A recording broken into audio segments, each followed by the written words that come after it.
E aí, pessoal, vou falar hoje novamente sobre o Game of Thrones e conversar um pouco sobre Rickon Stark, como a volta desse personagem pode influenciar nos acontecimentos da série.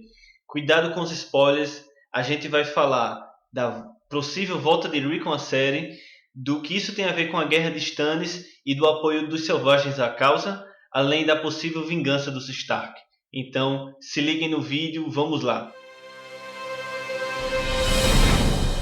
Rickon é o filho mais novo de Ned Stark e Catelyn. Ele é pouco abordado nos livros e menos ainda na série, mas alguns trechos do que é falado sobre ele nos fazem ter uma luz do que seria a personalidade desse personagem e das coisas que ele pode trazer. No livro, Rickon é descrito com uma natureza desobediente e agressiva, e ele não consegue lidar bem com as coisas que acontecem na vida dele, como o afastamento da mãe, a morte do pai, os irmãos que se vão, e ele começa a se isolar. E toda essa característica de agressividade que Rickon desenvolve é refletida no seu lobo gigante. Nós vemos a descrição da personalidade selvagem de Rickon nesse trecho. Rickon estava à direita, com o cabelo ruivo, parecendo um esfregão felpudo, tão comprido que roçava sua capa de arminho.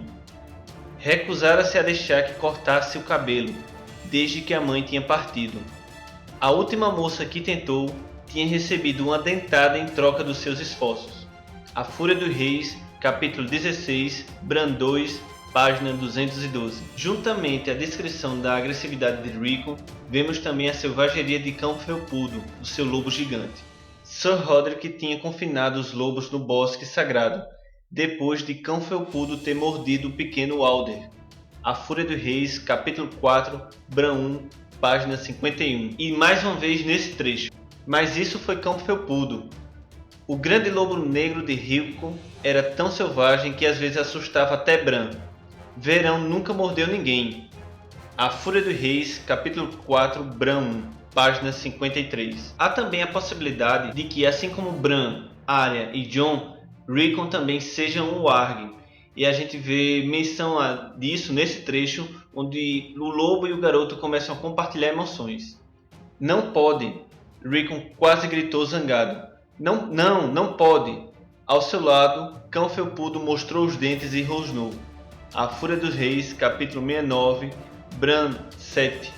Página 622. Mas o que Davos e Stannis têm a ver com a volta de Rickon? Como sabemos, na terceira temporada, Rickon se separa de Bran e segue seu caminho com Osha, a selvagem que os servia em Winterfell. No livro acontece de forma igual, e na série é mostrado também que a selvagem tem uma grande afeição pelos meninos. Em alguns trechos ela fala que adora esses meninos, que faria de tudo por eles. Além disso, na série, Mestre Luwin pede para que Osha proteja os meninos quando ele está à beira da morte. Já a parte de Davos é completamente diferente da série para os livros. E aqui cuidado com os spoilers, que isso pode ser alguma coisa que vai aparecer na sexta temporada. Nos livros, Davos é enviado por Stannis a uma missão a Porto Branco, que seria uma cidade vassala de Winterfell, que Stannis gostaria de conseguir o apoio para sua guerra. Davos então parte nessa missão para conquistar o apoio do Lorde da cidade. Chegando lá, ele descobre que Porto Branco está nas mãos dos Frey e dos Bolton, consequentemente dos Lannister. O Senhor de Porto Branco faz um julgamento de Davos,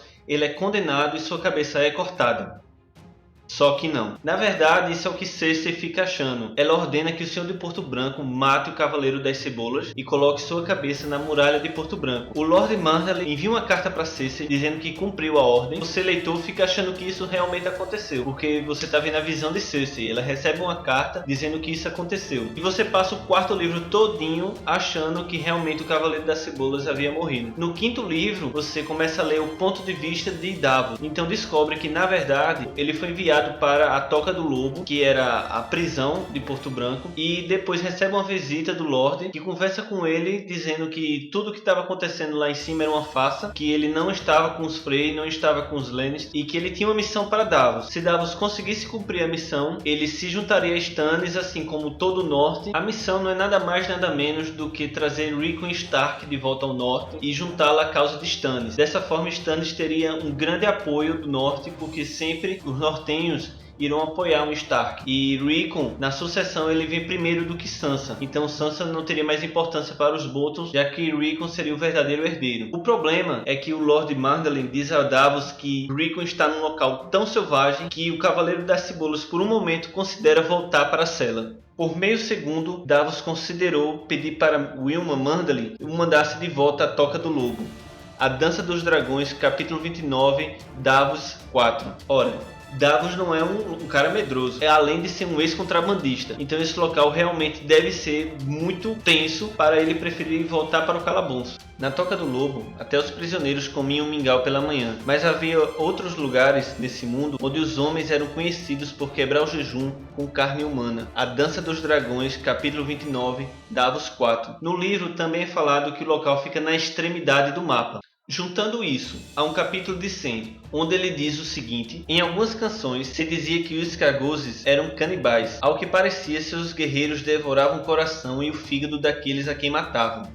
O Festim dos Corvos, capítulo 15, Samuel 2. Tudo isso leva a crer que Rickon está na ilha Scarros, um lugar na extremidade leste do norte, que é conhecido por ser muito selvagem. Deveria ser vassalo de Winterfell, mas o povo de lá acabou se isolando muito do continente e desenvolveu uma selvageria fora do comum. Juntando isso ao fato de Rickon já ser, por natureza, violento, Osha ser uma selvagem também não muito tranquila, a gente pode imaginar que Rickon agora está muito mais selvagem. E isso seria incrível. Finalmente um Stark violento, um Stark que iria se vingar de Ramsay, dos Lannister, dos Frey, um Stark realmente que iria tocar o terror no norte. Poxa, isso seria muito legal de ver. A gente já viu os Stark se ferrarem muito ao longo dessa série, ao longo dos livros. Está na hora de um Stark que realmente faça a reviravolta deles no norte e traga eles de volta ao poder. Então, a teoria é o seguinte: Stannis provavelmente não morreu. Para mim é estranho pensar que Stannis não morreu. Vão ter que arrumar uma desculpa muito boa para Brienne não ter matado ele. Por essas evidências, eu acho que ele não morreu. Davos irá encontrar Rickon e trazê-lo de volta para o norte. E isso provavelmente traria toda a vingança dos Starks aos Bolton. Mas há muitas coisas que a gente tem que considerar. Primeiramente, Rickon fica muito chateado com o abandono da família dele. Na visão dele, deixou ele sozinho em Winterfell. Então talvez Rickon não volte de bom grado a essa guerra do norte. Há um detalhe também, gente, muito interessante, que é o seguinte: a gente viu nessa última temporada Jon Snow falar muito de que os selvagens só seguiriam alguém do próprio povo deles. Então, se Rickon tiver com Osha, que é uma selvagem, será que ele conseguiria o apoio dos selvagens? Então, com o exército selvagem, juntamente com o exército do norte, com certeza os Starks iriam conseguir uma boa reviravolta no norte. Isso seria muito legal de ver. Rickon chegar na muralha, conseguir o apoio dos selvagens, juntar todas as cidades do norte e atacar Winterfell. Caramba, seria muito bom de ver mesmo. Gostaria muito de ver essa cena. Mas isso é tudo teoria, pessoal. Era bom a gente conversar mais. Coloquem seus comentários aí. Será que isso procede? Será que vai ser realmente por aí? Falem mais, encontrem mais teorias pra gente debater e falar mais. Se você gostou do vídeo, curta, compartilhe, assine o canal e a gente vai ter mais teorias de Game of Thrones. Valeu, pessoal, até o próximo.